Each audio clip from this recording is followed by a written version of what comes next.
একবার এক বিখ্যাত গায়ক বলেছিলেন, ফুটবল অভদ্রদের খেলা। তোর মাথা নষ্ট। যার প্রতিবাদে ফুটবল মহলে মোটামুটি ভালোই সমালোচনা হয়েছিল। বাংলাদেশ ফুটবল ফেডারেশনের সভাপতি তাবিত আউয়াল সহ বেশ কয়েকজন খেলোয়াড়রাও এর প্রতিবাদ করেছিলেন। শুরুতে আমিও সেই দলেই ছিলাম, তবে এই ম্যাচ দেখার পর সেই ধারণা পুরোপুরি পাল্টে গেছে। 10 man on the field, yeah, the gap's getting wide. Nowhere to run, yeah, we're losing the pride.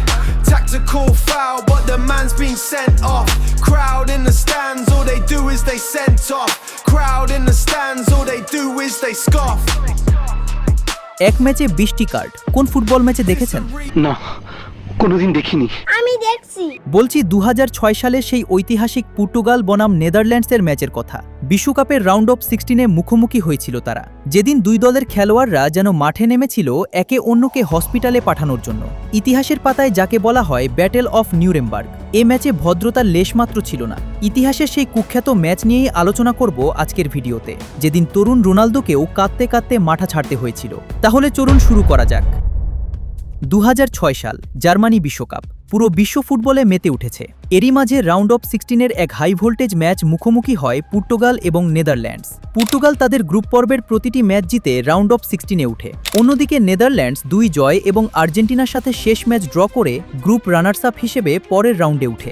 দুই দলেই ছিল তারকার খেলোয়াড়দের ছড়াছড়ি। একদিকে লুইস ফিগো, ডেকো আর একদম ইয়াং ফ্রেশ এক হিরো ক্রিস্টিয়ানো রোনালদো। অন্যদিকে ডাস টিমে ফন্ডারসার, স্নেইডার, রবেন আর রবিন ফন পার্সি। একদম ব্লকবাস্টার কাস্টিং। কাগজে কলমে এটা ছিল বিশ্বকাপের সবচেয়ে আকর্ষণীয় রাউন্ড অফ 16-এর ম্যাচগুলোর একটা। দুটো ট্যালেন্টের দল, একটা মাঠ, আর একজন রেফারি, ভ্যালেন্টিন ইভানভো। রেফারি নিয়ে পরে কথা বলছি, আসুন ম্যাচ শুরু করা যাক। রেফারির বাঁশি বাজার সাথে সাথে শুরু হলো খেলা। ম্যাচের তখন মাত্র 2 মিনিট, হ্যাঁ মাত্র 2 মিনিট। তখন থেকে শুরু হলো অ্যাকশন। মার্ক ফন বোমেল সোজা গিয়ে ট্যাকেল করলো রোনালদোকে। রেফারিও সরাসরি এসে দেখালেন হলুদ কার্ড। অন্য রেফারি থাকলে হয়তো খেলোয়াড়কে সতর্ক করতেন, কিন্তু তিনি তো ভ্যালেন্টিন ইভানভো। এ সময় সবাই ভেবেছিল এরকম একটা হাই ভোল্টেজ ম্যাচে তো অ্যাগ্রেশন থাকবেই। তবে তার কিছুক্ষণ পর 6 মিনিটের মাথায় আরেক ডাচ ডিফেন্ডার খালিদ বোলাহারুজ রোনালদোর উরুতে পায়ের স্টার্ট গেঁথে দিলেন, যেটা ছিল খুব মারাত্মক ফাউল। রোনালদো মাঠে পড়ে ছটফট করতে থাকে, যার ফলে রেফারিও দৌড়ে এসে হলুদ কার্ড দেখান। তবে এই ফাউলে হলুদ কার্ড যথেষ্ট কিনা সে প্রশ্ন থেকেই যায়। এই ফাউলের ব্যথা এত বেশি ছিল যে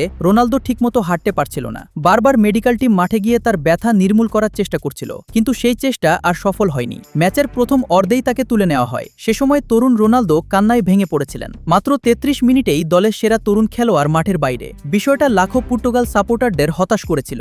অন্যদিকে ম্যাচ চলছে আপন গতিতে। এরই মধ্যে 23 মিনিটের মাথায় বক্সের ভেতর থেকে দারুণ এক গোলে দলকে এগিয়ে দেন মানিশে। আচমকাই তিনি গোলটি করে বসেন এবং সত্যি বলতে গোলটা আসলেই সুন্দর ছিল। তবে ম্যাচ শেষে কেউই তার সেই গোলের কথা মনে রাখেনি, কেননা এরপর পুরো ম্যাচে যা হবে তার সামনে এটা ছিল সিনেমার ডিসক্লেইমারের মতো, যেটা সবাই দেখে কিন্তু মনে রাখে না।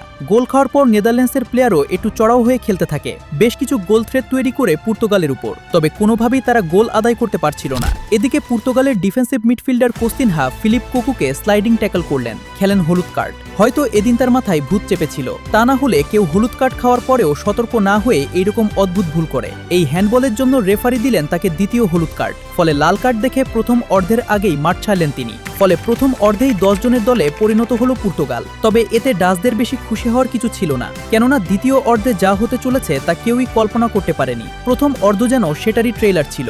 শুরু হলো দ্বিতীয়ার্ধের খেলা। ম্যাচ শুরুর 5 মিনিট পরেই 50তম মিনিটে হলুদ কার্ড দেখেন পেতিত। তার কিছুক্ষণ পরেই ডেকোকে এক ট্যাকেল করে হলুদ কার্ড দেখেন ব্রঙ্কহর্স্ট। তবে তখনও সবকিছু ঠিকঠাকই ছিল, যতক্ষণ পর্যন্ত না এই ঘটনা ঘটল। ব্রঙ্কহর্স্টের সেই ফাউলের পরই দৃশ্যপটে আগমন ঘটে পর্তুগালের অধিনায়ক কিংবদন্তি লুইস ফিগোর, যাকে বার্সেলোনা সাপোর্টার বেশ ভালোভাবেই চিনে।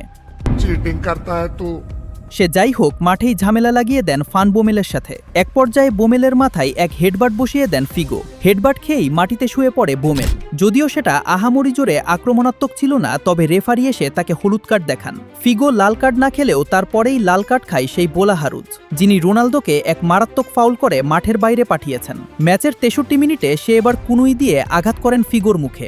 রেফারিও দৌড়ে এসে দ্বিতীয় হলুদ কার্ড দেখান, মানে লাল কার্ড। বোলাহারুজ যখন লাল কার্ড খেয়ে বাইরে চলে যাচ্ছিলেন তখন তখন ডাগআউটেও উত্তেজনা ছড়িয়ে পড়ে। এ উত্তেজনা যেন মাঠের থেকেও বেশি ছিল। পর্তুগালের কোচ লুইস ফেলিপ স্কোলারি এমনভাবে হাত নাড়েতেছে যেন সে এখনই গিয়ে ডাচ ম্যানেজার ফন বাস্তেনকে ঘুষি মেরে বসবেন। এ যাত্রায় চতুর্থ রেফারি এসে পরিস্থিতি সামাল দেন। বাইরের পরিস্থিতি সামাল দেওয়া গেলেও ভিতরের পরিস্থিতি আরও খারাপ হতে থাকে। এবার দৃশ্যপটে হাজির হন ডেকো। ৭৩ মিনিটে একটি স্লাইড ট্যাকেল করে খান হলুদ কার্ড। আর তখন মাঠের ভিতরে আরও একটি ঝামেলা লেগে যায়। ডাচ প্লেয়াররা তো রেগেমেগে এক পর্তুগাল খেলোয়াড়কে মাঠেই ফেলে দেন। তার কিছুক্ষণ পরেই ডেকো আরও একবার হলুদ কার্ড দেখেন, মানে আরও একটা লাল কার্ড, যা ম্যাচের তৃতীয় লাল কার্ড।